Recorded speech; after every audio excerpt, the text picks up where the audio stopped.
Muy buenas noches a todos en esta oportunidad. Sean todos bienvenidos a nuestra cátedra de Lorencita Villegas. Esta noche hablaremos de lesiones por cáusticos. El tema estará a cargo de nuestra compañera Daniela Mendoza, quien es residente de segundo año de cirugía pediátrica de la Fundación Universitaria de Ciencias de la Salud. Como tutor de la charla, el doctor Flechas, quien es cirujano pediátrico también de nuestra escuela, estuvo pues a cargo de la charla. Sean todos bienvenidos nuevamente y Daniela, ya el tiempo es tuyo. Muchas gracias, Esteban. Nuevamente me presento, Daniela Mendoza, residente de segundo año de cirugía pediátrica, y el día de hoy vamos a hablar de lesiones por cáusticos. Primero vamos a iniciar hablando de unas generalidades básicas. Recordar que esta palabra viene del griego cáusticos, que a su vez se deriva del que caen, que significa quemar. Por ende, entonces, recordamos que los cáusticos son sustancias que queman o abrasivas, algo mordaz o agresivo que va a generar un daño hacia un tejido de nuestro cuerpo. Recordar muy importante que este tipo de cáusticos pueden ser de tipo álcali o de tipo ácido, dependiendo de su pH. Va a ser un factor muy importante para determinar qué compone cada uno de ellos. Recordar que los ácidos aceptan electrones y donan hidrógenos, y las bases donan electrones y aceptan hidrógenos. Y así, dependiendo qué tanto se alejen del punto neutral o 7, van a ser bases o álcalis más fuertes. Y de esto va a derivar pues su lesión hacia el tejido y la fisiopatología de esta lesión. Recordar que pues en el paciente pediátrico, como podemos ver en esta imagen, va a estar dadas estas lesiones por ingestas accidentales que se dan ya que tenemos sobreenvasado, como podemos ver en la imagen, tenemos al alcance de los niños todos estos elementos, sobre todo de aseo del hogar, que son los que van a generar que en la curiosidad de ellos tengan estas ingestas accidentales. Recordando un poco la epidemiología, como hablábamos previamente, en los niños se tiende a dar de manera accidental, mientras que en los adultos y últimamente en los adolescentes se asocian a intentos de suicidio. El Sistema Nacional de Estados Unidos de Datos nos habla de que el año pasado se presentaron 37.272 exposiciones a ácidos y 18.801 a álcalis, y que estos generaron a su vez 26 muertes, por lo que vemos que no es algo que sea despreciable. Asimismo, podemos recordar que dependiendo del país en el que estemos, así vamos a tener sustancias corrosivas que van a preponderar en el argot popular.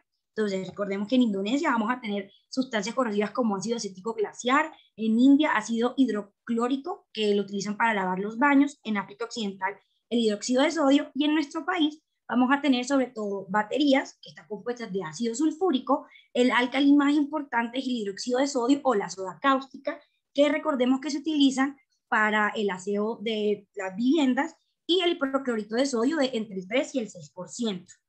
Alrededor de 1973 acá se estableció una ley en la cual sustancias con una concentración mayor al 2% deberían tener una tapa o un mecanismo que sea difícil de acceso a la población pediátrica. Sin embargo, como comenté previamente, debido al envase de estos a otros recipientes, muchas veces de bebidas conocidas por todo el público, tenemos estas ingestas accidentales. Recordando la fisiopatología, va a estar dada por el agente ingerido y la cantidad de este. Recordando entonces que la diferencia entre la ingesta de un álcalis y un ácido va a estar dado por lo que van a generar en ese tejido afectado. Los álcalis van a generar una necrosis de licuefacción que va a ser por ende mucho más agresiva y va a penetrar y va a poder generar lesiones de todo el espesor esofágico inicialmente. Los ácidos tienden a generar necrosis de coagulación y, como lo dice su nombre, genera un coágulo que hasta cierto punto no hace una lesión de todo el espesor del esófago. Recordar que las ingestas de ácidos van a generar espasmo pilórico debido a que va a aumentar digamos que va a disminuir el pH normal del estómago, y eso va a generar un feedback negativo que va a su vez a generar un espasmo pilórico, y que a largo plazo podamos tener a este nivel estenosis. Nuevamente acá pues un recorderis de qué pasa en la ingesta de cada tipo de sustancia en los ácidos. Vamos a tener una coagulación proteica, pérdida de agua, la escara mucosa, que es lo que va a taponar, y no va a generar que haya más penetración de este ácido.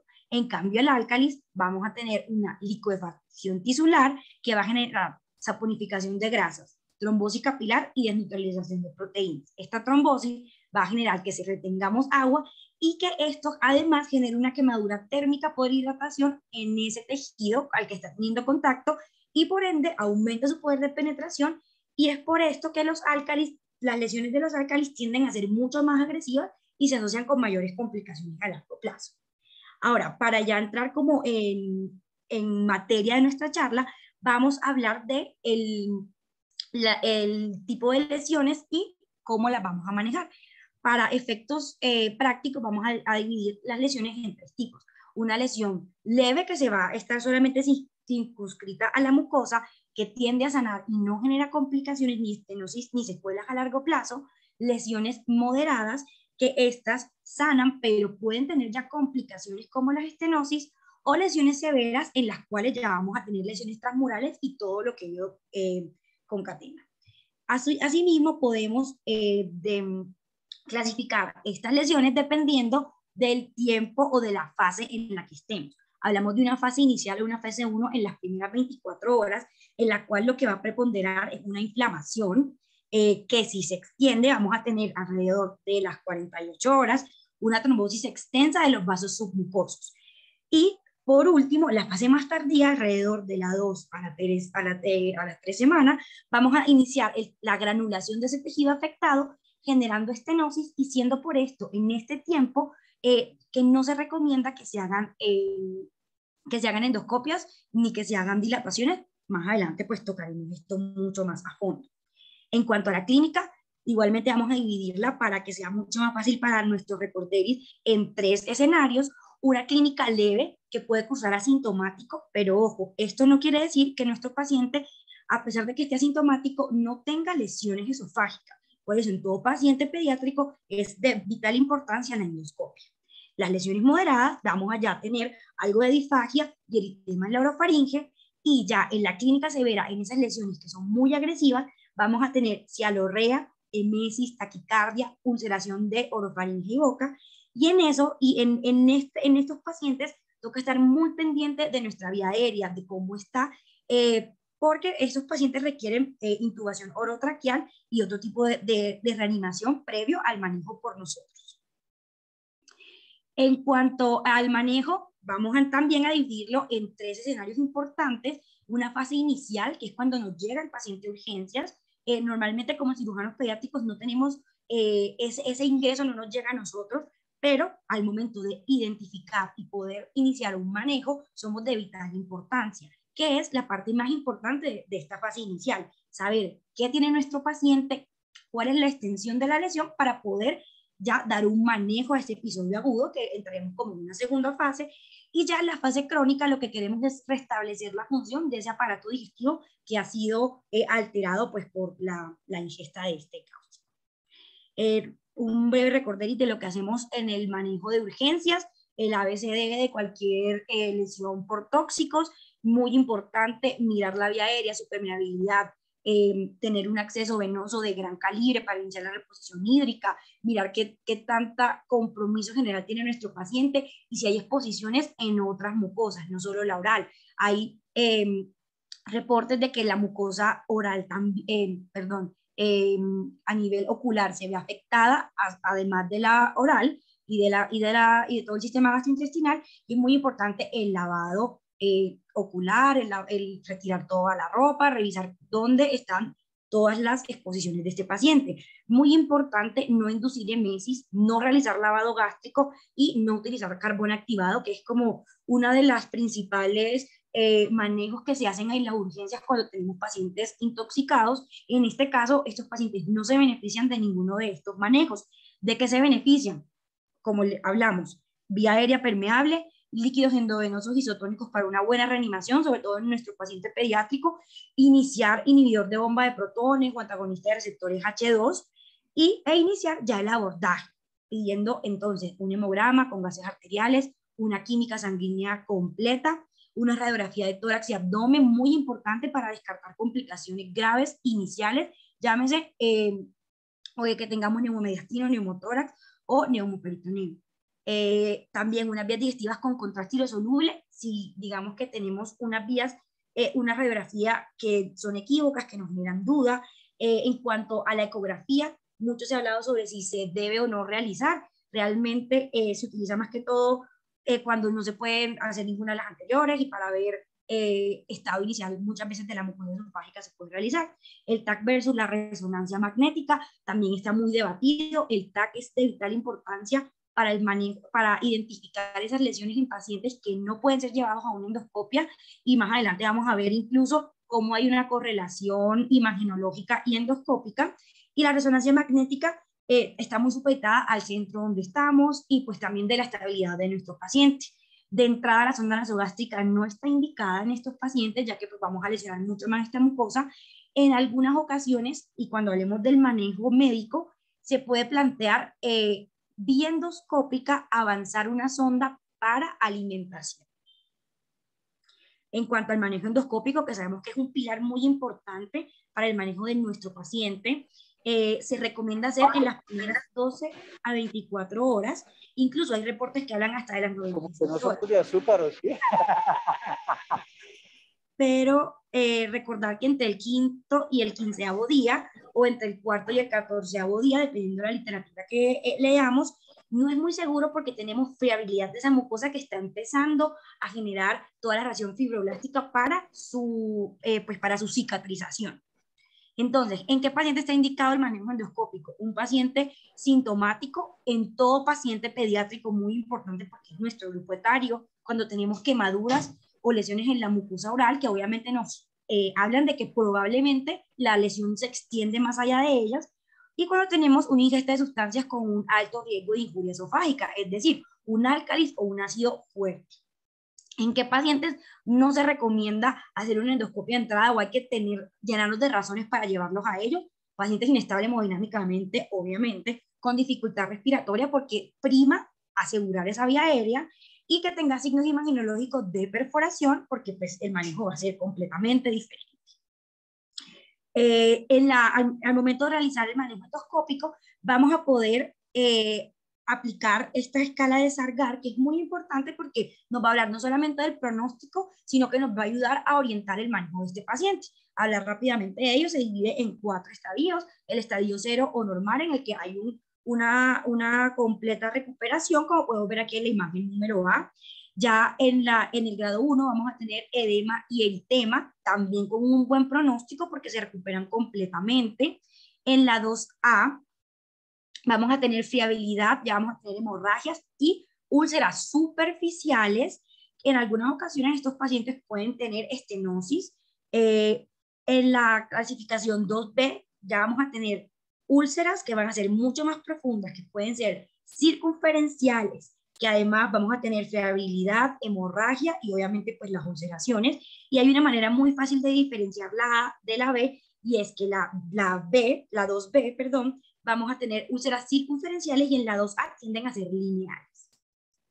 En la 3A ya vamos a tener pues, áreas de necrosis, úlceras ya van a ser marrones o van a ser ya negruzcas, como podemos ver aquí en la imagen E. En la 3B vamos a tener una necrosis más extensa, y en la 4 perforación. Como vemos, a medida que va aumentando esta clasificación, asimismo el riesgo de perforación y estenosis. Acá en esta imagen podemos ver esa diferencia que hablábamos de la clasificación 2A y 2B, que a veces tiende a confundirnos algo. Vemos que en la 2A tenemos úlceras y lesiones que son lineales, y en la B tienden a ser más circunferenciales. Una manera muy fácil pues, de recordarlo. Ahora, ¿qué pasa en ese paciente que no se le puede hacer una endoscopia, que está inestable, que tenemos una alta sospecha de que está perforado? Podemos hacer una tomografía axial computarizada en nuestro paciente, pues obviamente sopesando el riesgo de la irradiación, y vemos cómo en el Journal of Gastrointestinal Endoscopy nos hacen una relación de estos hallazgos endoscópicos y los posibles hallazgos tomográficos. Ven entonces que hallazgo endoscópico tipo 1 con solamente edema y eritema, vamos a tener un edema de menos de 3 centímetros o muy cercano al límite normal de esas paredes esofágicas. Cosa diferente cuando ya tenemos un grado 2 en la que recordemos que vamos a tener ya hemorragia, lesiones, ya vamos a tener incluso membranas. Acá vamos a tener en el TAC una pared mucho más edematosa y que van a medir más de 3 milímetros. Así, si vamos avanzando, vamos a encontrar entonces ya en el grado 3 un edema en la pared muchísimo más marcado y el tejido circundante al esófago ya lo vamos a ver con estiación de la grasa y con edema. Y ya en el grado número 4, cuando hablamos de perforación, obviamente asociado pues a tener ya neumomediastino, neumoperitoneo, vamos a tener también que podemos tener líquido libre y mucho más edema y mucho más aumento pues, de ese tejido circundante comprometido. En cuanto al manejo médico, vamos a tener terapias que son controvertidas, de las que se ha hablado mucho, que son sobre todo 3 importantes: la antibiótico-terapia, los esteroides y utilizar triamcinolona o mitomicina. Por alrededor de 1992 se hizo un estudio en el cual la combinación de antibiótico con esteroides disminuía la estenosis en pacientes con lesiones, sobre todo grado 2. Pero no se ha podido hacer no se ha podido deslindar, saber si es completamente el antibiótico o completamente el esteroide, porque tristemente no hay muchos estudios. Hay un protocolo especial que vamos a hablar ahorita, el protocolo de UTSA, que utiliza estos 2 medicamentos en pacientes con lesiones de 2B en adelante, pero vamos a ver que son utilizados por corto tiempo a unas dosis muy específicas, porque obviamente no queremos tener las complicaciones a largo plazo de los esteroides. Y en cuanto a la triamcinolona y la mitomicina, la triamcinolona también es un esteroide que se utilizó hace mucho tiempo, que todavía hay personas que lo defienden. Sin embargo, sigue siendo bastante controvertido y en el paciente pediátrico pues no tenemos, digamos que, mucha literatura al respecto. Y en cuanto a la mitomicina B más el sucralfato, acá pues ya sí tenemos mucha más evidencia de que nos va a ayudar a disminuir la estenosis, sobre todo cuando se utiliza después de endoscopia. Ahora, en cuanto al manejo hospitalario, que es como la segunda fase, ya identificamos qué tiene nuestro paciente, ya sabemos la extensión de la lesión. Ahora, ¿qué hacer con cada tipo de lesión? Recordar que a todos se les hacen las medidas generales: un buen examen físico, todos los laboratorios, endoscopia, si es necesario, pues cirugía de entrada, y muy importante el seguimiento psiquiátrico, sobre todo en nuestros pacientes adolescentes. Recordar que pues todas las alteraciones psiquiátricas que están presentando después de pandemia, en todo este momento que estamos viviendo, puede afectarlos y generar este tipo de conductas autolesivas. Si tenemos un paciente con un Sargar 1 o 1A, se recomienda observación de 24 a 48 horas y un inicio gradual de la dieta. Se inicia con dieta líquida y, dependiendo de la tolerancia, pues se va avanzando. Ya cuando tenemos el paciente con un Sargar 2B, recordar úlceras que son circunferenciales, que tienen mucho más riesgo de estenosis, no tanto de perforación, pero sí de estenosis, que la idea es hacer una monitorización continua. Si hay un compromiso del estado general, se puede plantear ir a una unidad de cuidado intermedio o una unidad de cuidado intensivo. Se inicia nada vía oral alrededor de 3 días y paulatinamente se inicia la dieta. Se puede dar una vía enteral guiada por endoscopia, y en estos pacientes son los que se benefician de este protocolo UTSA, que fue realizado, o que fue, digamos que, propuesto por el doctor UTSA y sus colaboradores, en los cuales se dieron cuenta que hacer estas dosis cortas de metilprednisolona por 3 días, más ranitidina, más ceftriaxona, ayudaba a los pacientes con un Sargar 2B a disminuir el ciclo de estenosis. Por ende, en el último, la última actualización del New England Journal of Medicine del 2020 la recomiendan para este tipo de lesiones. Ya cuando tenemos un Sargar 3 o 3B, también monitorización continua. La mayoría de estos pacientes sí requieren una unidad de cuidado intensivo, y de igualmente se inicia nada vía oral, se hace una observación activa por una semana intrahospitalaria con una dieta progresiva dependiendo de lo que el paciente nos dé. Como vemos, cada vez somos más dados a iniciar la vía oral de manera temprana si el paciente lo permite, y si tenemos una vía enteral o una gastrostomía ya aseguradas, vía endoscópica. Y el Sargar 4, el paciente con Sargar 4, podemos pedirle un TAC de abdomen, si lo vemos muy inestable, para poder enfocar el manejo quirúrgico que le vayamos a dar. ¿En qué momento le damos a estos pacientes alta? Si hay mejoría tras la observación, y siempre se van a ir con seguimiento, con vías digestivas, con cirugía y con psiquiatría. Hablando pues ya del manejo de la perforación de ese Sargar 4, ¿qué vamos a hacer? ¿Qué es lo que queremos hacer en este manejo? Uno, controlar la infección, hacer un depredamiento y un drenaje para evitar complicaciones muy severas como son la sepsis o la mediastinitis. Aquí en estas imágenes podemos ver en unas vías digestivas cómo hay extravasación de ese medio de contraste, lo cual nos habla de que tenemos una perforación. Entonces, cuando nos enfrentamos a este tipo de pacientes, podemos asimismo clasificarlo en dos tipos de manejo: un manejo quirúrgico y un manejo no quirúrgico. Cada vez viramos más hacia ese manejo no quirúrgico, dependiendo de que el estado del paciente lo permita, obviamente, de que recordar que el esófago puede sanar espontáneamente si disminuimos ese flujo hacia él, y si se controla obviamente la contaminación, y ayudamos a controlar esa contaminación y a evitar las complicaciones pues que ya hablamos. El manejo quirúrgico entonces se le ofrece a los pacientes que tienen un deterioro clínico, que no toleran ese manejo no quirúrgico, que presentan fugas o derrames intrapleurales o retrofaringios, o ya esas complicaciones que tanto tememos, se le dará ese manejo quirúrgico. Entonces, recordar como este algoritmo que plantea el doctor Rentea en una de las últimas actualizaciones para Seminars in Pediatric Surgery, del manejo de las perforaciones intestinales. Primero, siempre recordar la estabilización hemodinámica de nuestro paciente, solicitar la radiografía de tórax o una radiografía de abdomen, un TAC con contraste para poder caracterizar adecuadamente esa perforación, y así poder hacernos las siguientes preguntas. Si tenemos entre 1 o 4 respuestas positivas, podríamos enfocar a este paciente con un manejo médico. ¿Cuáles son las preguntas? ¿Nuestro paciente tiene menor de 35 años porque se relaciona con menos complicaciones? Sí. ¿Tenemos un buen estado nutricional?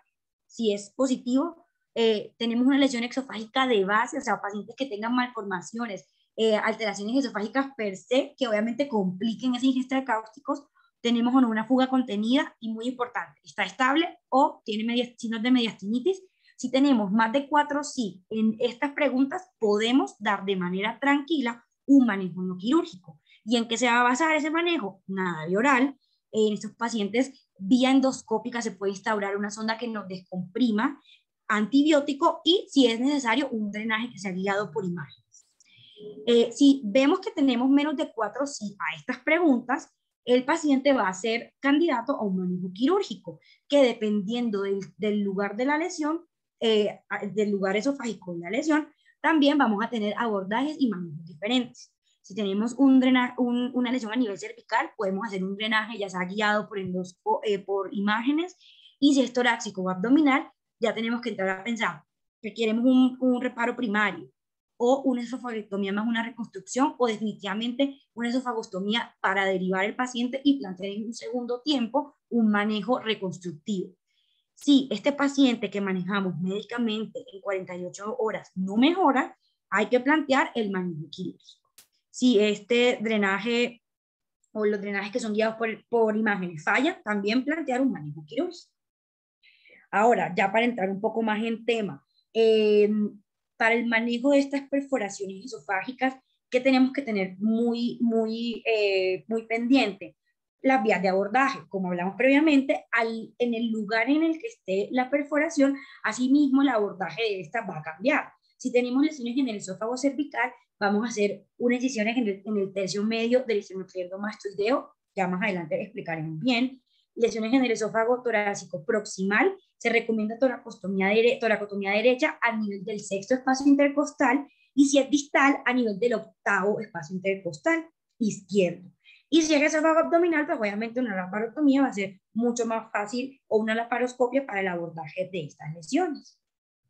Recordar un poco ese abordaje cervical. Vamos a hacer una incisión a lo largo del borde anterior del esternocleidomastoideo, a nivel del cartílago cricoides, y que baje hasta la escotadura external. Luego vamos a hacer una disección Roma a nivel de este espacio prevertebral, es teniendo muy pendiente no lesionar el nervio laringio recurrente que va a discurrir a los lados, y así poder tener adecuadamente la identificación del esófago y hacer ya sea una esofagostomía, intentar hacer una fístula como en esta imagen con un tren de Penrose, y este sería el primer método de abordaje.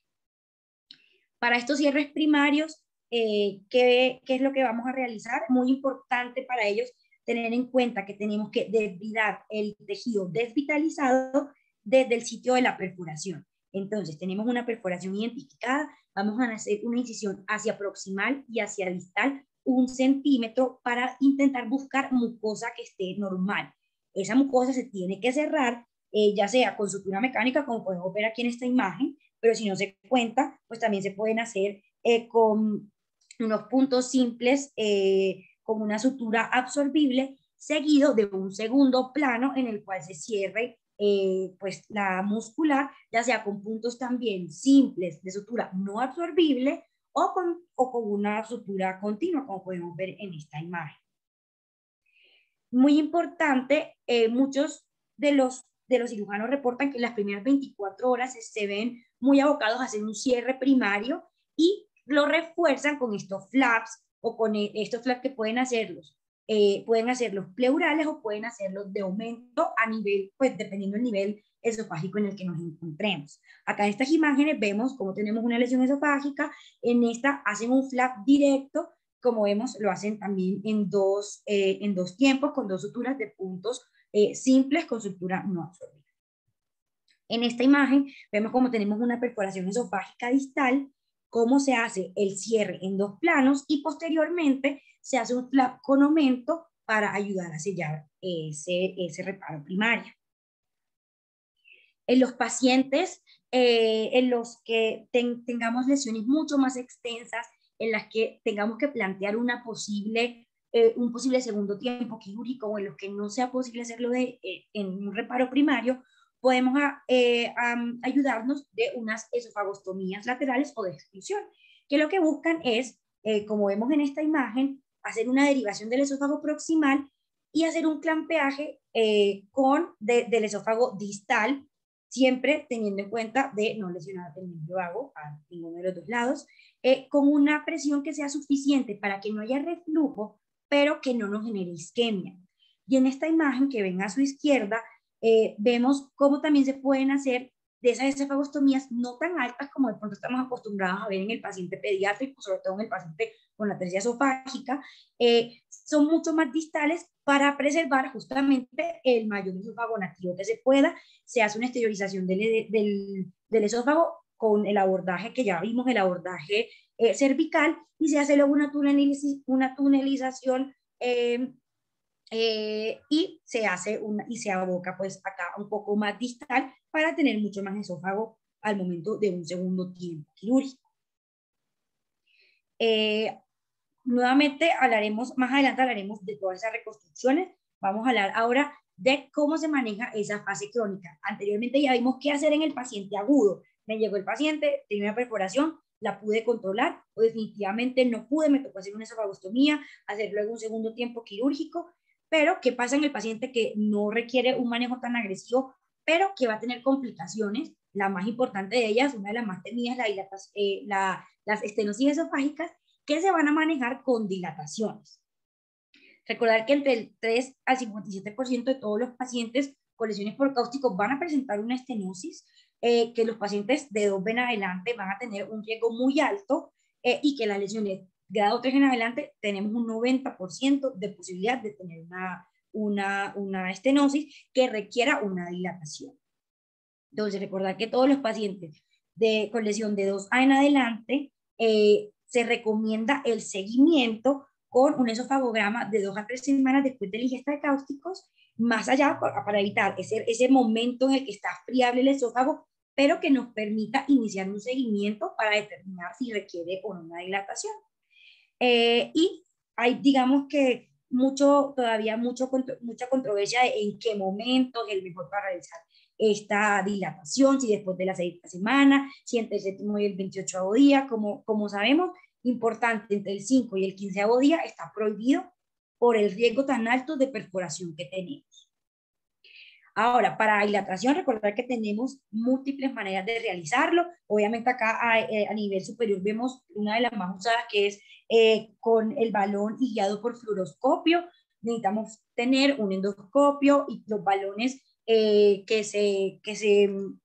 estén según el grosor del esófago de nuestro paciente y la estenosis previa.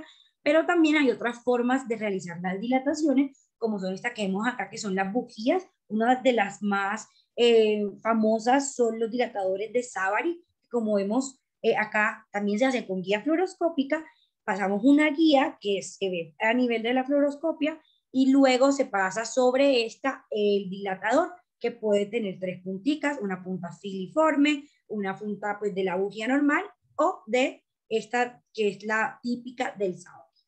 También en los pacientes que tenemos, que tienen gastrostomías, se pueden hacer unas dilataciones retrógradas con estos dilatadores de Tucker, en los cuales se ingresa vía oral, también guiado por fluoroscopia o por endoscopio preferiblemente, y se hace la extracción de él por el orificio, por el gastrostoma. Y esto nos ayuda a tener la dilatación de nuestro paciente.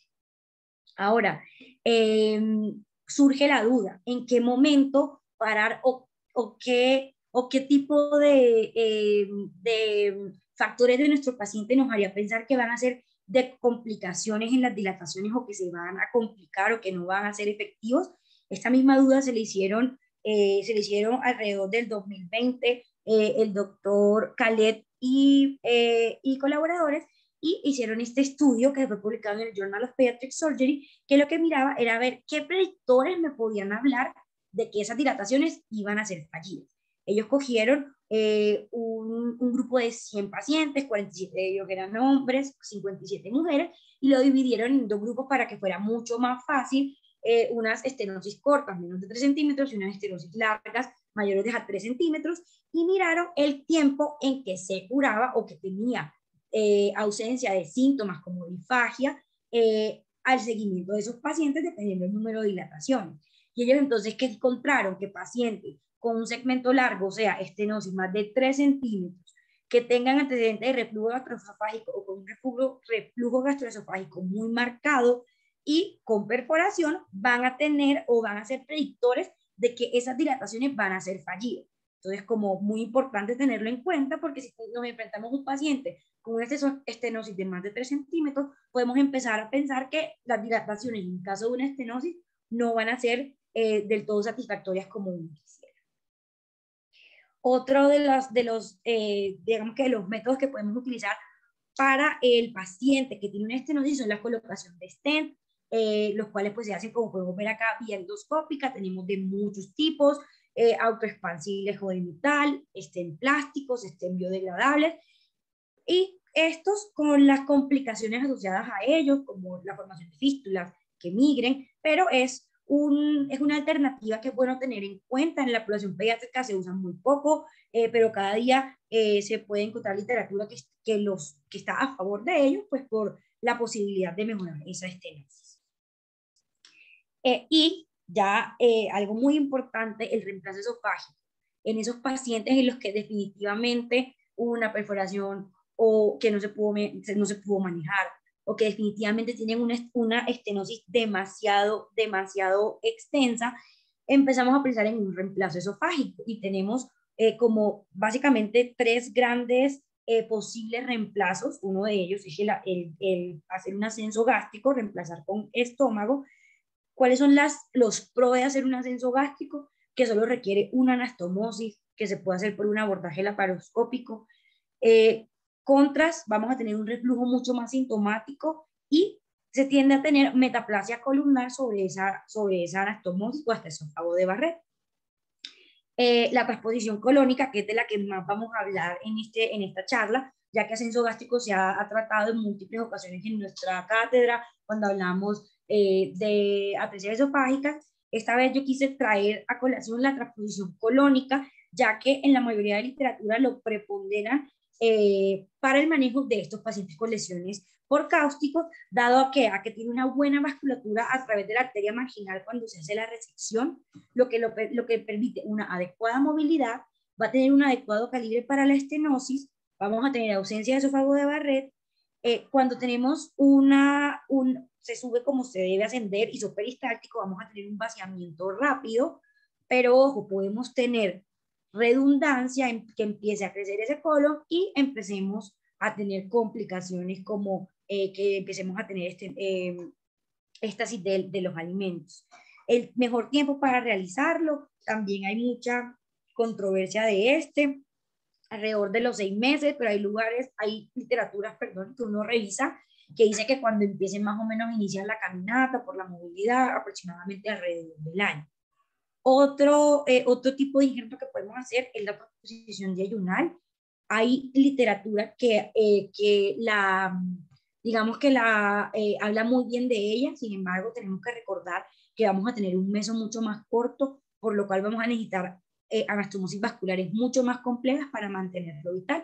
Sin embargo, ya hay grupos, sobre todo en Boston, ahí el grupo de Boston está haciendo bastantes reportes de casos de transfusiones yeyunales en pacientes pediátricos pequeños, alrededor de 1, 2, 3 años, en los cuales les va muy bien con la transfusión yeyunal.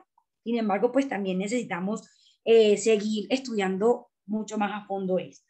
Entonces, principios generales de esta transposición colónica.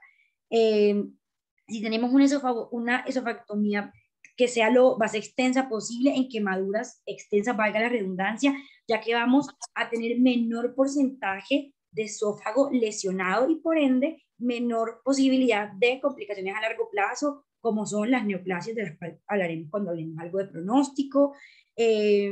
Hacer la esofagoplastia, o sea, la anastomosis preferiblemente retroesternal, la podemos hacer retroesternal como la tenemos acá, o la podemos hacer transpleural como podemos ver acá. En esta pues vamos a tener sitios de acodamiento, los cuales a veces no son tan recomendables. Se recomienda el colon transverso inicialmente, por lo que habíamos hablado de su ligación. Tenemos la arteria marginal o la arteria del Drummond, que va a estar sobre este borde mesentérico de esta parte intestinal, que nos va a ayudar al momento del ascenso tener una buena irrigación.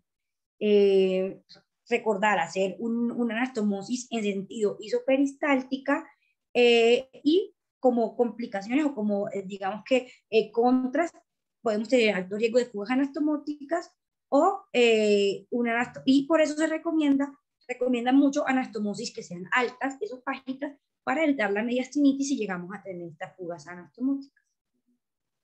Pues recordando un poco pues ya de la técnica quirúrgica, vamos a iniciar con una incisión abdominal que nos dé una buena exposición colónica y de su vasculatura. Lo vamos a clampear, como podemos ver acá, recordando que la irrigación va a estar dada por la arteria marginal, y antes de hacer el ascenso del mismo y de hacer la ligadura, como podemos ver acá de toda la vasculatura, ver que tengamos muy buena irrigación de este segmento que vamos a injertar o que vamos a ascender.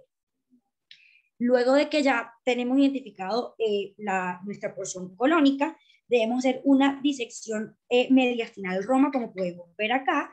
Esta, como lo vemos, va a ser posterior, porque recordamos que va a tener menos posibilidad de hacer acodamientos y la recomiendan luego de que ya tenemos muy bien identificado el lugar donde vamos a hacer el ascenso, cómo se va a hacer ese ascenso. Tenemos que hacer inicialmente una esofarectomía transhiatal, empezar a quitar ese esófago que está con la lesión. Muchas veces requerimos una nueva incisión torácica a nivel del sexto espacio intercostal para seguir haciendo la esofarectomía e iniciar nuestro ascenso, y posterior una incisión cervical, como ya recordamos, a nivel del esternocleidomastoideo, si no tenemos, como podemos ver en esta imagen, una esofarectomía ya previamente realizada. Acá en esta imagen nuevamente vemos recordar los dos tipos de la posibilidad para el ascenso de nuestro colon. La retroesternal o la transpleural. recomiendan que para pacientes que ya tuvieron una toracostomía previa, esta debe ser la realizada.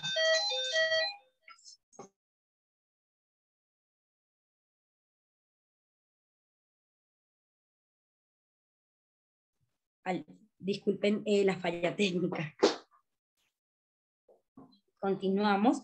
Entonces ya una vez ascendido nuestro colon, ya vamos a hacer como tal la transposición colónica. Recordar que en esta tenemos 3 anastomosis, una anastomosis esofagocolónica, en la cual la idea es que se realice con puntos simples, con una estructura no absorbible. Recordar que también vamos a hacer una apexia o una fijación de este colon a los músculos cervicales. La segunda anastomosis va a ser gastrocolónica y esta nos va a ayudar, lo vamos a hacer como vemos acá en la cara anterior gástrica, lo cual nos va a ayudar a disminuir el reflujo y en algunas ocasiones se intenta cubrir un poco esta con hacer como una especie de aplicatura gástrica para evitar más este reflujo.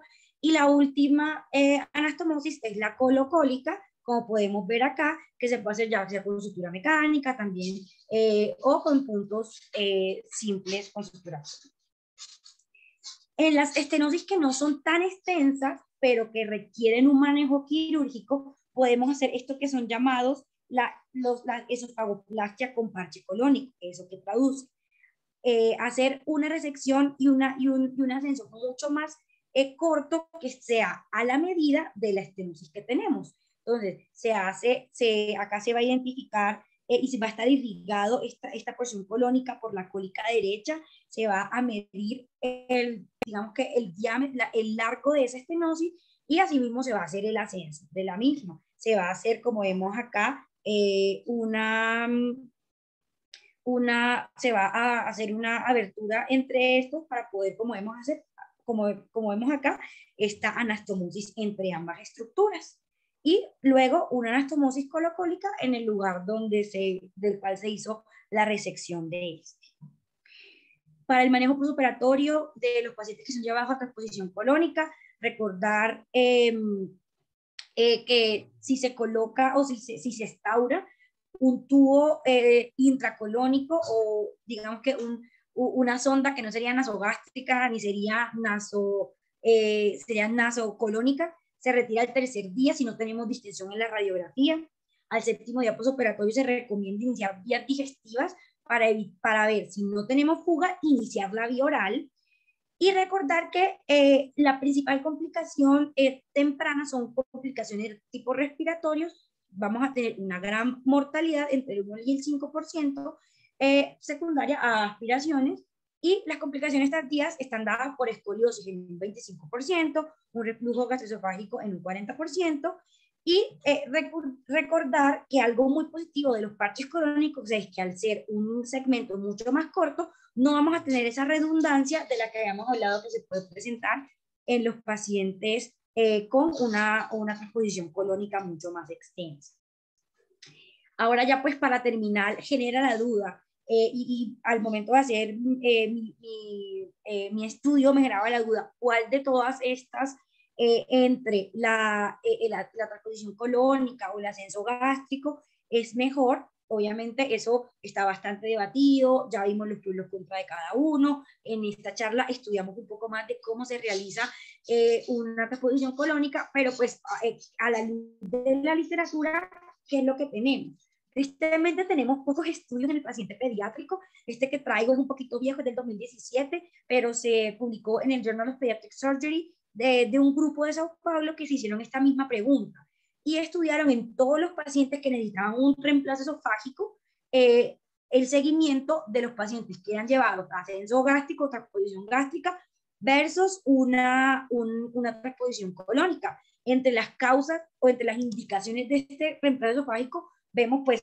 obviamente la atresia esofágica y vemos las estenosis, como podemos identificar aquí, por cáusticos, que es muy importante, lo que consigna nuestro tema del día de hoy. Ellos se dieron cuenta que los pacientes que eran llevados a transposición colónica presentaban mayor porcentaje de complicaciones mínimas, como cuáles, como fugas anastomóticas, evisceraciones, diarreas o estenosis de las anastomosis, y que estos pacientes que eran llevados a transposiciones colónicas tenían menor porcentaje de complicaciones mayores dadas como cuál, como la necrosis de ese injerto, dehiscencias de la anastomosis, o que haya digamos que los pacientes que eran llevados a ascenso gástrico presentaron una torsión gástrica y digamos que estenosis mucho más complicadas. Entonces ellos dijeron, al final concluyeron que las dos eran muy buenas técnicas, muy a lo que el cirujano prefiera y lo que el paciente pueda permitir, pero que la esofagocoloplastia o la transposición colónica va a tener menor tasa de complicaciones mayores. Ahora, el pronóstico a largo plazo de nuestros pacientes, recordar que estos pacientes que tienen lesiones por cáusticos van a tener una posibilidad mucho más alta de tener carcinoma escamocelular. Por eso cuando hablábamos en la momento de la transposición colónica, recordar hacer una buena esofagectomía, quitar todo el esófago que está lesionado para no dejar ningún mínimo espacio de esófago lesionado, porque obviamente nos va a aumentar este riesgo. Los pacientes con interposición colónica tienen un riesgo del 2 al 8%, que no es despreciable según la guía UES, y por ende se recomienda que después de 15 a 20 años de el diagnóstico se haga un seguimiento endoscópico, y los pacientes con lesiones de 2A en adelante, recordar ya sea el seguimiento con imágenes o con endoscopia para evitar todas las complicaciones a largo plazo. Eso era lo que les quería traer el día de hoy. Muchas gracias por su atención y están todos los micrófonos abiertos para dudas, preguntas. Estamos atentos. Miguel, a ti muchísimas gracias por la completa charla que nos has dado acerca pues de las lesiones por cáusticos. Desafortunadamente, a pesar de los esfuerzos que se han hecho para limitar como la disponibilidad de las sustancias corrosivas en los diferentes países, aún seguimos teniendo como cuadros de este tipo en nuestra población pediátrica, y por eso pues es muy importante hacer esta revisión de este tema. No sé si haya alguien, como dijo mi compañera Daniela, que quiera hacer algún aporte adicional o compartirnos su experiencia con los manejos quirúrgicos, o alguna pregunta o aporte adicional.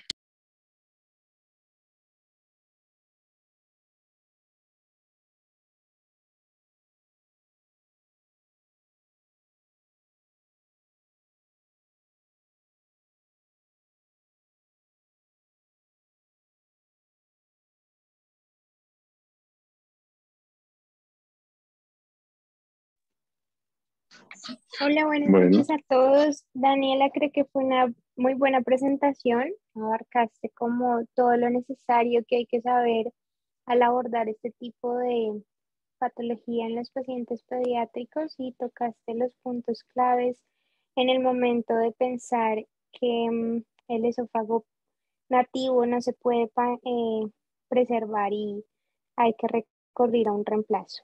Muy buena revisión. Gracias, profe.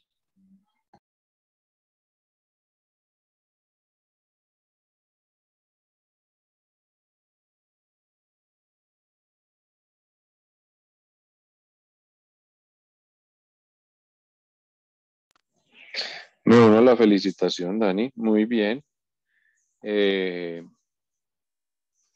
Desafortunadamente, como decían ahorita, esto lo vamos a seguir viendo y lo vamos a ver mucho tiempo.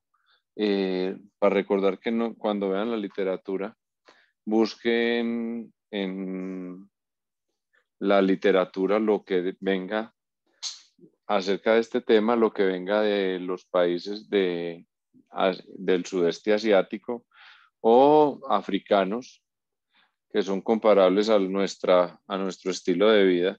No busquen esto en la literatura americana ni busquen mucho reemplazo esofágico por estenosis cáustica en otros países. Hay algo que yo quedé como con la duda, y fue ese manejo quirúrgico inicial que mostraste en perforaciones esofágicas. porque yo tenía otros conceptos diferentes y me gustaría que me aclararas un poquito ese manejo quirúrgico inicial en perforación, en perforación aguda. Sí, señor. Pues lo ideal es, como habíamos hablado, hacer, digamos que nuevamente, o sea, hacer el cierre primario en 2 tiempos del esófago que esté mejor, que esté bien. Uno lo que recomiendan hacer, y pues esto lo saqué de Shackleton realmente, es del área donde está la lesión o donde está la perforación, 1 centímetro proximal y 1 centímetro distal en miras de buscar esa mucosa y esa área que esté en adecuado estado para poder hacer un primer plano y luego un segundo plano mucoso. Fue lo que tenía entendido. Acá en esta imagen vemos cómo en algunas ocasiones cuando se tienen suturas lineales se hace un reparo de toda esa mucosa y se hace digamos que el disparo de la sutura mecánica para el primer plano.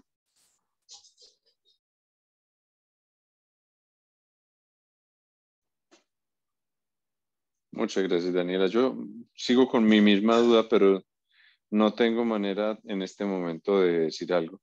Lo que pasa es que yo estoy acostumbrado a que el esófago quemado no se sutura. Se drena, pero no se sutura. Pero no sé, Andrés, que tiene más experiencia que yo en esófagos quemaditos, ¿qué ha visto?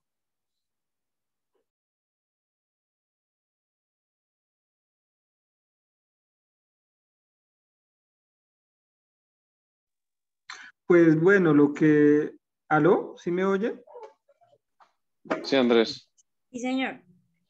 Pues digamos que uno parte, o hay dos escuelas en el mundo acerca de exposición a cáusticos, que son la escuela de Turquía y la escuela del Cairo, que son como los referentes en exposición a cáusticos y en lesiones pues graves de esófago y en este tipo de patologías, y la razón pues es porque allá hacen un manejo de conservación de la carne con unos cáusticos en hojuelas y los niños se exponen muchísimo a esto. Van y lamen esa carne así tratada y pues se dañan el esófago. Estos pacientes en general, y lo que dicen estas escuelas es que aún con una lesión macroscópicamente visible, hay que partir del principio que el esófago más importante y el mejor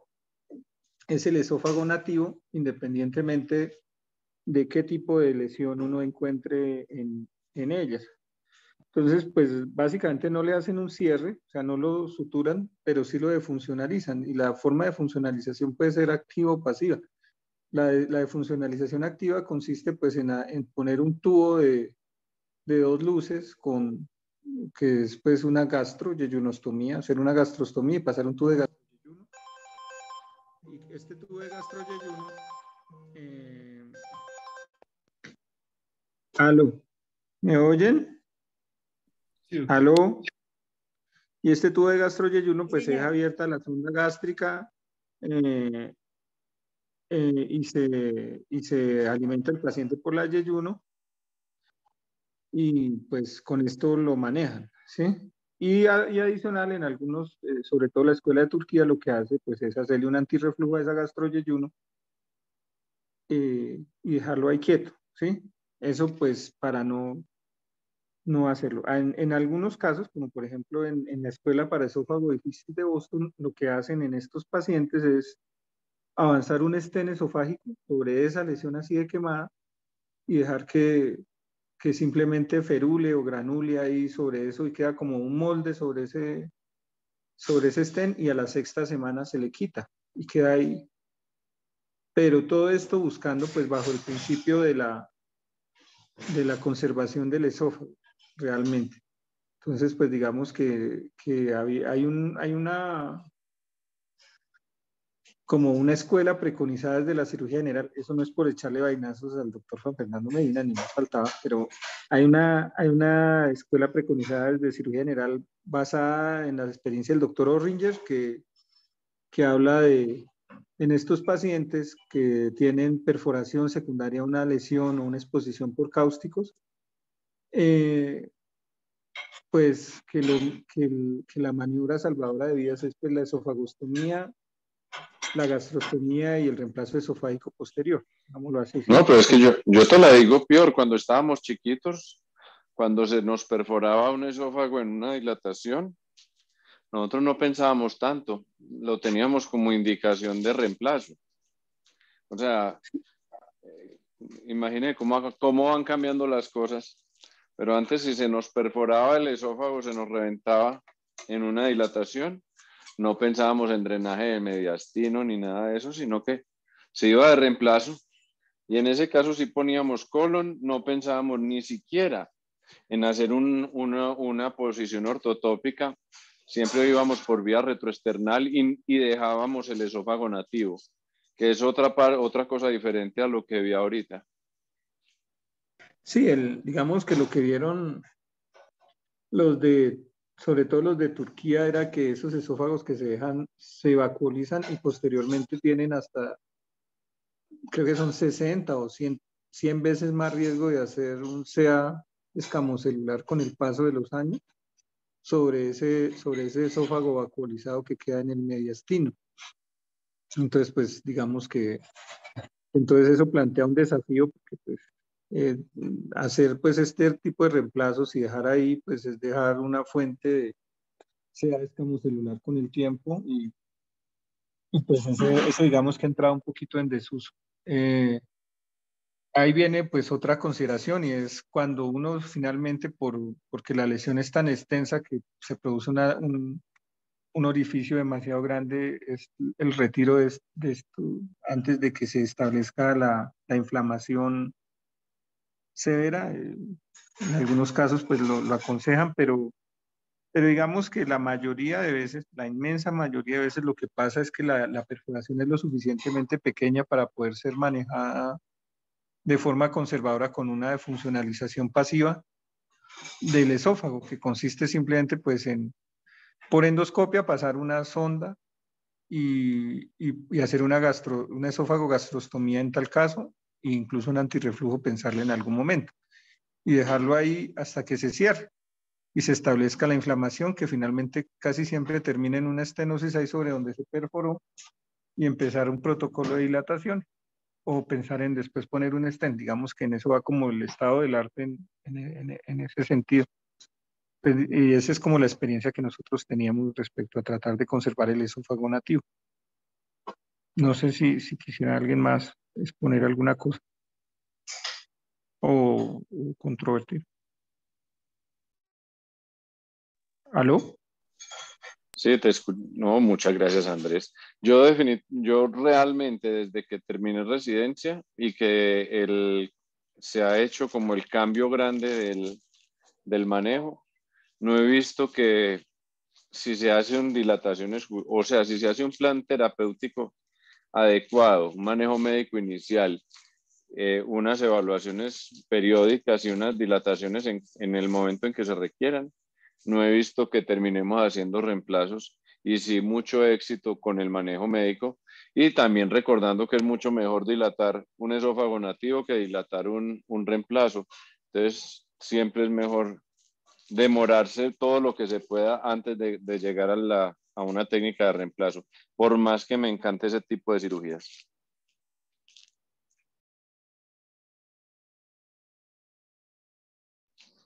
Daniela, repito, muchísimas gracias, que tengan una feliz noche. No sé, ¿algún otro comentario?